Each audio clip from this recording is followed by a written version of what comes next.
So here we are with the Zoom H6, and I'm full of little bits of information today. So this is, I believe, called a hot shoe, and you can either buy it off Zoom for around €16, or you can just type in hot shoe adapter. This goes on top of your DSLR, by the way, and you can get it for, I paid €5 for this. The price goes up and down as always. So yeah, if you want to save yourself a bit of money, you can also, if you're hunting on eBay, you can get the old kind of microphone adapter, microphone clip to this, which helps you, if you can see this, it sound's going to go mad here. So it helps this fit into a microphone clip so you can have it on a mic stand. Now that was like €15 again, so I got this off Amazon for, I think it might have been between like €3 and €5, and it just screws in here. Whoa, screws in here. How are we getting on? Into the mic stand, and away you go. And they'll have mic stands at the gig venue or wherever you're playing anyway, if that's what you're into. So at the top of this XY mic, we have, can we see? It says 120 degrees up here. So this is how much of the sound you're taking in. So you can twist it around here and get 90 degrees, which is roughly like, can you see my hands? It's a smaller image, so it's like that, and then 120 is like bigger again. So if you want to pick up more of the sound, or a more focused sound, there are your two options. So 120 is a bigger image. You have your manual up here, your manual gain setting. These are not affected by the hold button. So if you press hold here on the bottom, it will not hold the sound. This headphone jack here is for your own headphones. It has a volume right here. And a great thing with the new update is the line level out can be adjusted inside the H6 with the firmware update. You have the remote if you get the accessory pack, or if you're feeling cheeky, get the remote off a previous version, like off the H2 or H4N. You'll get the remote dirt cheap compared to having to pay for the big accessory pack. If you wish, oh yeah, we have some 20 dB pads here for if you're recording drums, and that's nice, one for each one. Or if you got some XLR inputs for sticking in your guitars or keyboards, and that's their USB slot there for powering the H4N. This is not a H4N, it's a H6. Batteries, whip them out. Apparently alkaline lithium apparently are the ones to go for if you have a choice in buying batteries. Okay, so let's see what else we have going on here. Right, so we'll just do a little tour and kind of how to use the H6, because I didn't know how to use it. So maybe some of you won't know how to use it either. So you turn it on. This may take some adjusting of the camera. Okay, so we're in. So, do I have a pen? I do. These first two right here are for the XY up here on top. You can't see the XY up here on top.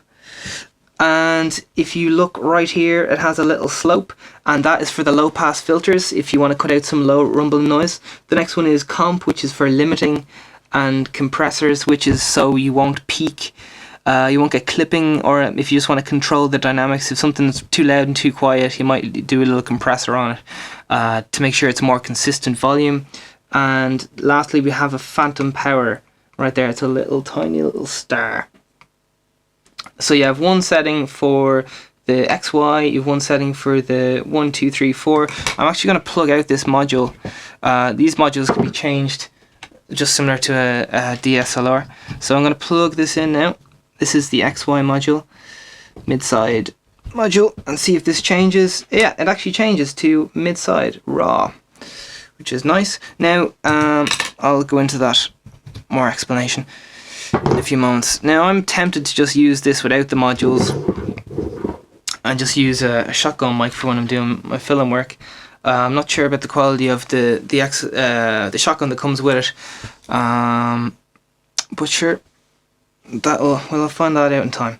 Okay, so as previously described, you can use this button here on the side to go through the menus, and you press it in to accept, and the menu is to go into the kind of sub menus, and also press back. So let's see, press back again. Okay, so I'm pressing menu. Let's see what we have going on here. So we got some folders, gonna click in here and you can see what's in the folders. Gonna press in. What do I have? A load of files, test files I've been recording. That's grand. And I'm gonna press menu to go back. Okay, next menu. Okay, this talks about the filters, which I pointed out with the pen. So we got a low cut filter. Now you can get a low cut filter for any individual input. There's 4 XLR inputs and also the XY or mid side. So let's say we want to go to track 1. We wanted to, and what's nice here is it's actually lighting up here on track 1, just to confirm. Is this light working? I hope it is. Okay, so we're in here and you can select how much of a roll off you want, how much of the low frequencies you want to roll off. So I'm going to press menu because I don't actually want anything rolled off, and you can do similar for any of the menus there. So press back again. Compressor limiter, again you select which one you want and you go in and you say whether you want a compressor or limiter. Let's have a quick look. Okay, track 1, I want a compressor general, a vocal compressor, a limiter. I'd use a limiter if I was recording like something loud, like a drum kit, rather than a compressor. A compressor is kind of a lighter control, and a limiter is kind of like a brick wall. It doesn't let anything through. So we got some mid-side raw monitor, that's for monitoring this. We got phantom power. You can turn on the phantom power on or off for each individual channel. You can also select the voltage of phantom power you wish to use. We have plug-in power, that's if it's plugged in, you want to tell it to use that power rather than the power of the batteries. We have monitor mixer. I believe that is if you want to plug it into some speakers, like when we move the camera, we will. These big lads up here, if you want to use them, that's what you can use for that.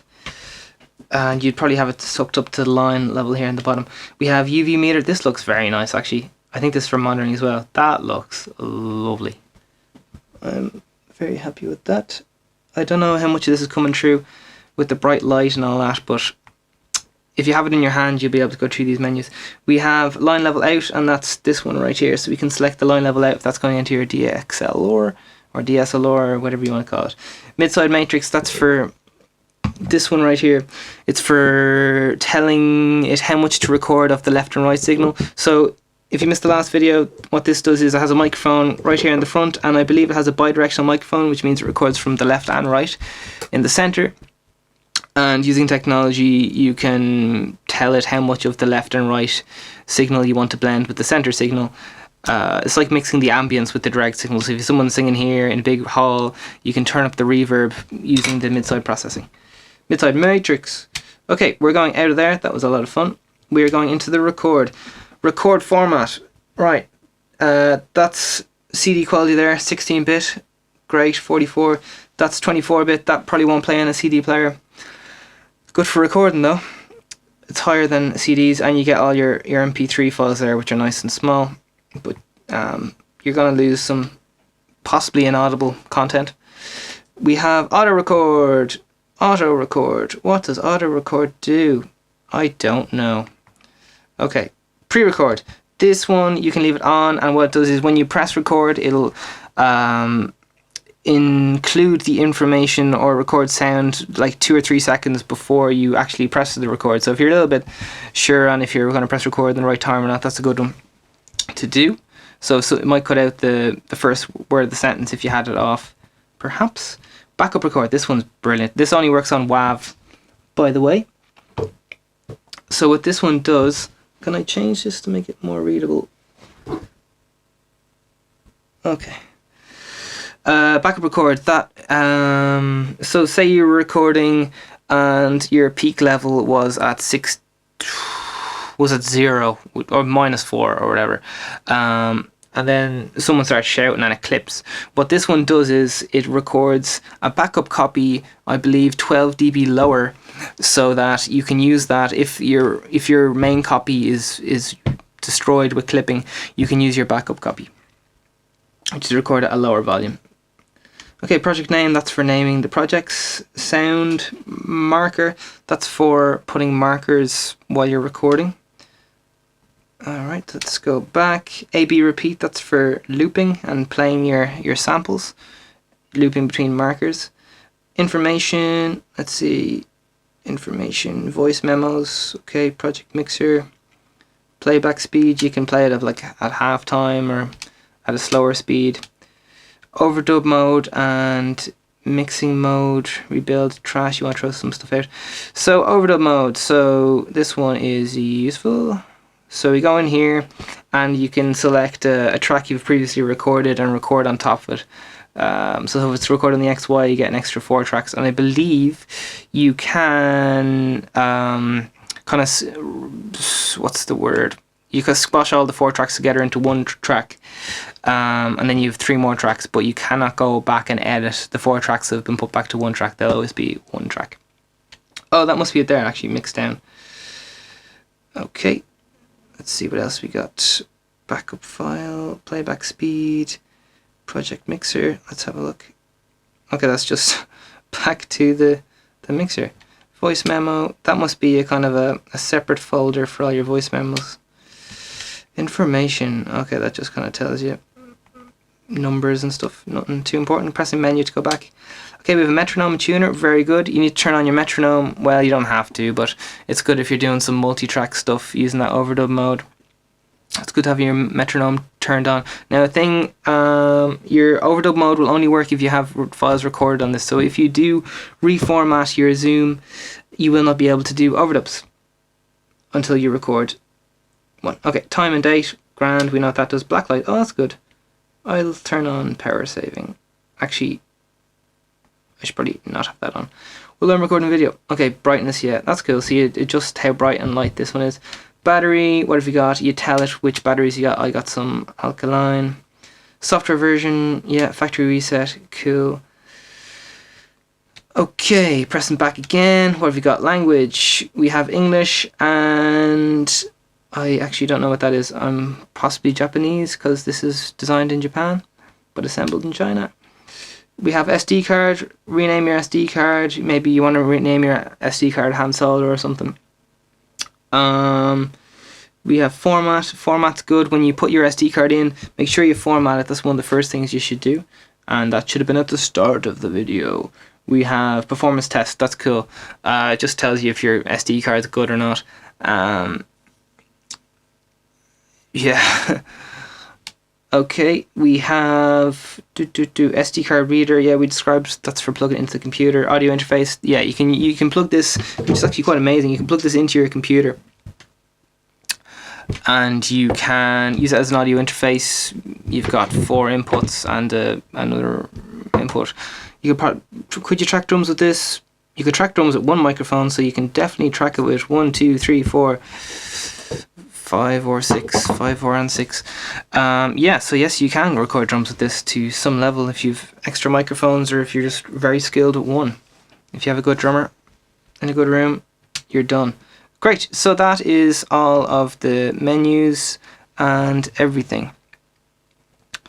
Yeah, now if you want to record a stereo track, that's not this right here, the X and Y.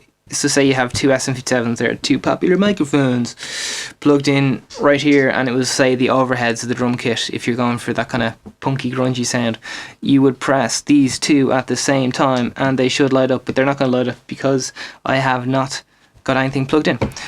Great function, or not function, ability perhaps is the right word of this, is if we have, okay, we have that plugged in, you can see this lighting up here. If let's see, I don't really want to tap it. I'll turn this gain right up here. I'm going to turn the gain up. So when we're turning the gain up, you really want to be peaking at minus, I'd peak at -12 personally. I think that's taking a big risk. Or -6.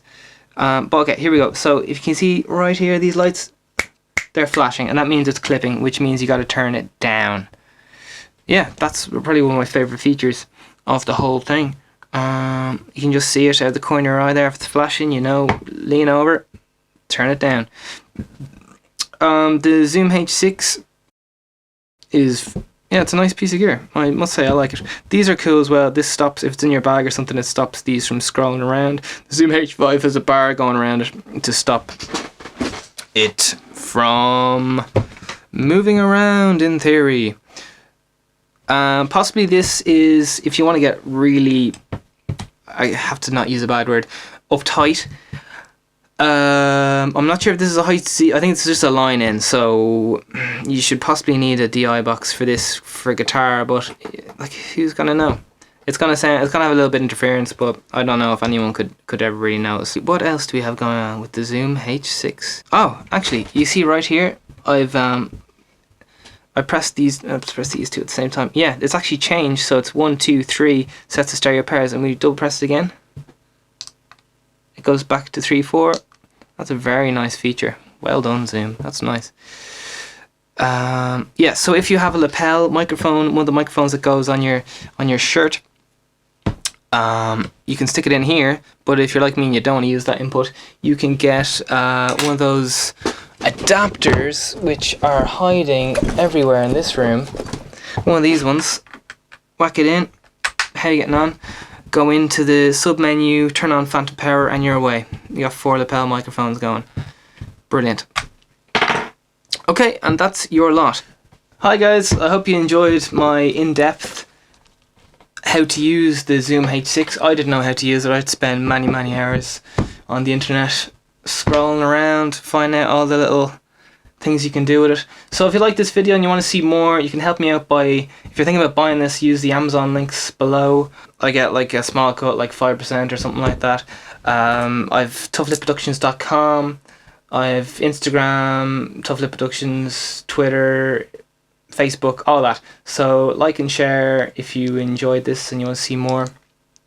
If you see anything in the background you'd like me to talk about more, just say so and I will do a video. Okay, good luck.